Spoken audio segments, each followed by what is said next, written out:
Welcome everyone, this is Kerjims channel. Now we are back to our new episodes of two semi-reality champions and comparison featured by Wild League of Legends versus the Mobile Legends by rank. But before that, please like and subscribe to my channel and don't forget to click the bell icon so you will be notified to our next episode video.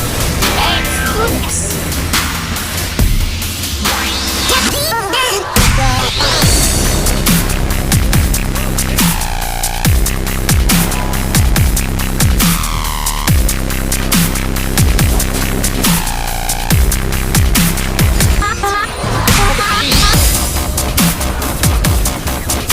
Hive incident report. Code violation, industrial homicide. Case file status, unsolved. Investigating agent, role P.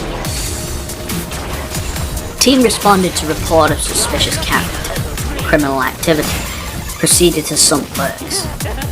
Sector 90TZ. Sector 90TZ notably absent.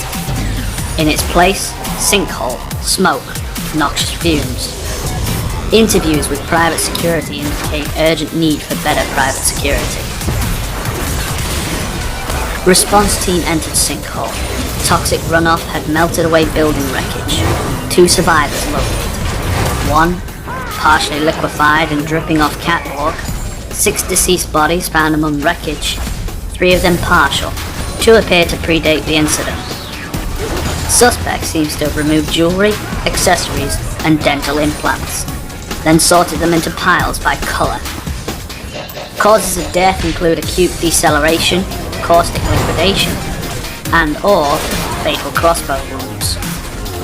Unclear if lab's destruction was itself the perpetrator's motive or an attempt to cover tracks.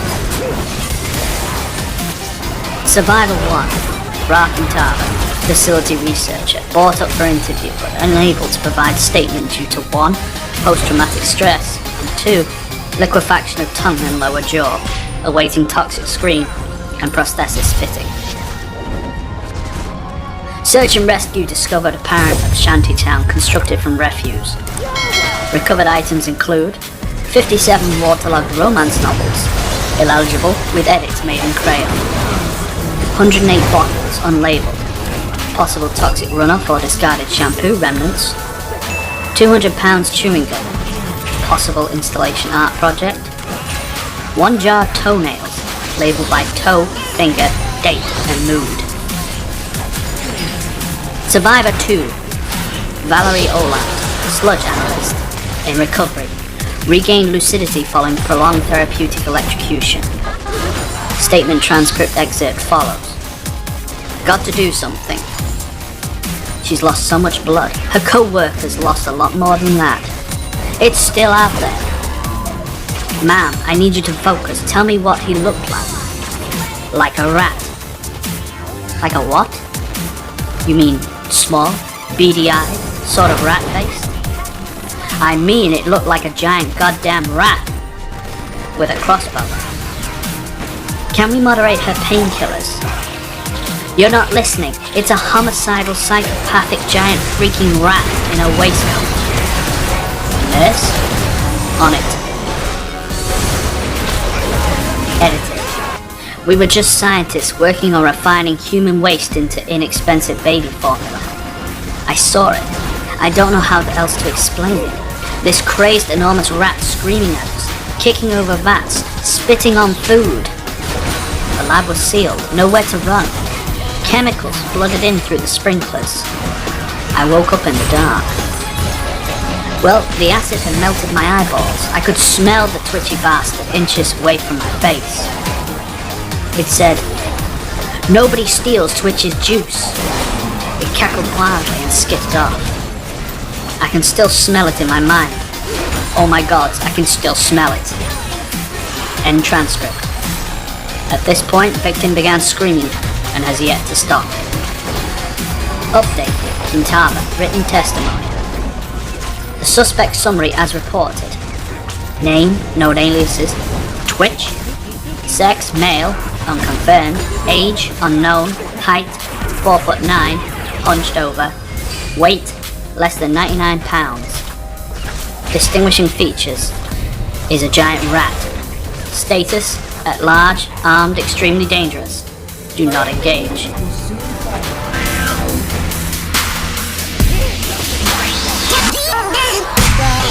When you question playing Twitch, you may think about laning phase, and you may ask yourself, why not just play Kalista? But then you remember why you play Twitch in the first place. To be a sneaky asshole, to shred through an entire enemy team in 6 to 10 bullets, and above all else, to be a motherfucking rat.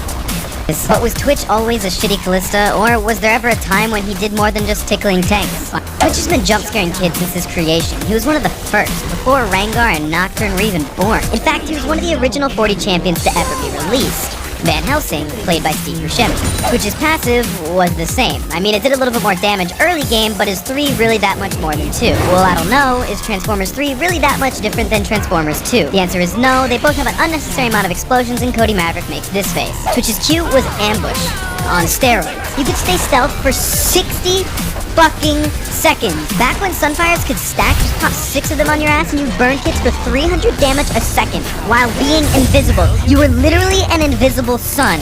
On top of that shit, when you finally de-stealth, you could be granted up to 100% attack speed based on how long you were in stealth.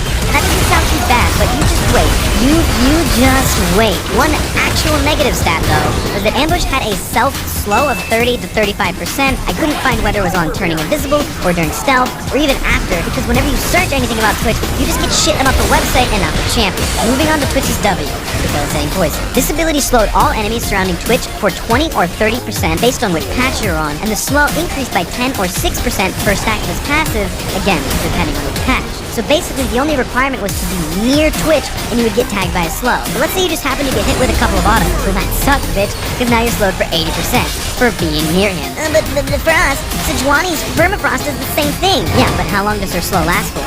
1.5 seconds. Twitch's slow used to last for over 5 fucking seconds. And let's not forget that you didn't even have to be hit first. It was literally free, like a 5-man spooky ghost. It's just fucking bullshit, man. Twitch's E was Expunge, which is literally just an old name for his E today, Contaminate, but if you played back when it was called Expunge, I guarantee you still call it Expunge. The base damage on this ability used to be much larger, dealing over 200 more, but it didn't have the shitty bonus 80 scaling that it does today, so the late game is made up for. One major turnoff of this old ability was the fact that activating would remove all stacks of your passive from anyone affected. So using this before your W was more irritating than going to Mexico and finding a stripper, only to realize that you weren't in Mexico and there is no stripper.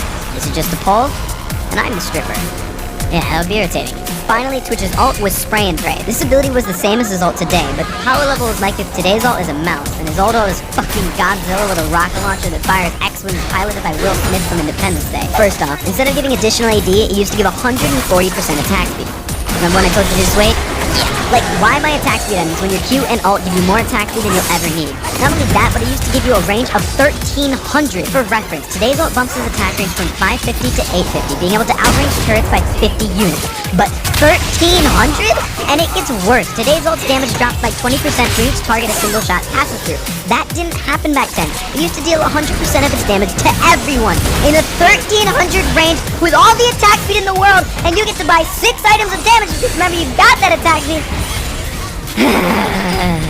But at least at one point it used to have a limited number of shots. I guess that helps. For all of his abilities back in the day, what could this shit do? Well, for one, AP Twitch was a lot more prevalent. Right now, Twitch's E's AP scaling depends on the amount of stacks, stacking 20% per stack of Deadly Venom up to a 1.2 scaling ratio. Back in the day, however, Twitch's E used to scale 1-to-1 regardless of the stacks, but the higher base damage still encouraged players to maximize their stacks along with a Malady, which was an attack speed AP item that had the passive which N does today, reducing magic resist on auto. Pair that with a Lich Bane and boom, you got AP Twitch. It was pretty troll, but it was fun. One item that a lot of champions used to enjoy playing around with a lot was Tiamat. You see, Tiamat used to deal 50% in an AoE for melee champs and 35% for range, but they could stack, so you could potentially be dealing more damage to the people around the person you were attacking than the person itself. Now, how does this pertain to Twitch? Okay, time for some math. 35% times 6 because 6 Tiamats equals 210%. Now, with Twitch's ult, every person that a bullet would touch would produce their own Tiamat circle. Now, in theory, if all 5 enemies were clumped up near some sort of minion or monster, shit would get very real. 210% times 6 for all 5 champions plus the straggling minion or monster equals 1260% damage, plus the 100% that Twitch's auto itself would be dealing, all for a whopping freaking 1360% damage. That isn't even accounting for crit, or if it was a larger minion wave, and it did magic damage! This is so fucking broken! I have to talk to you. Dear Broken, I've been meaning to write you for quite some time to please ask you to refrain from using your canine companion's cuteness to conjure a copious quantity of captivated constituents. But the main reason I decided to write to you today was to explain to you my frustration towards old Twitch with 6 Tiamats being able to deal upwards of 1360% of his AD or more to every single person in a team fight. BT dubs, the Tiamat damage was magic. And I was just hoping that you'd help me get my point across of how broken it was by screaming at your camera for a little bit. Thank you. Love, Rob. Now for one more thing. One more nerf to Twitch. One that I feel much of the League community will agree with me when I say it was extraordinarily devastating to Twitch at its core. At a level higher than just this gameplay and stupid damage and numbers and pointless shit like that.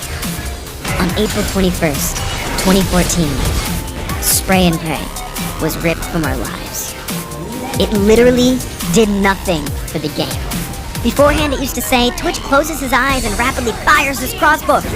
But anyways, how OP do you think Twitch was? Let me know in a comment below. I'm trying to get better at participating in my comment section, so let's chat it up. That's it.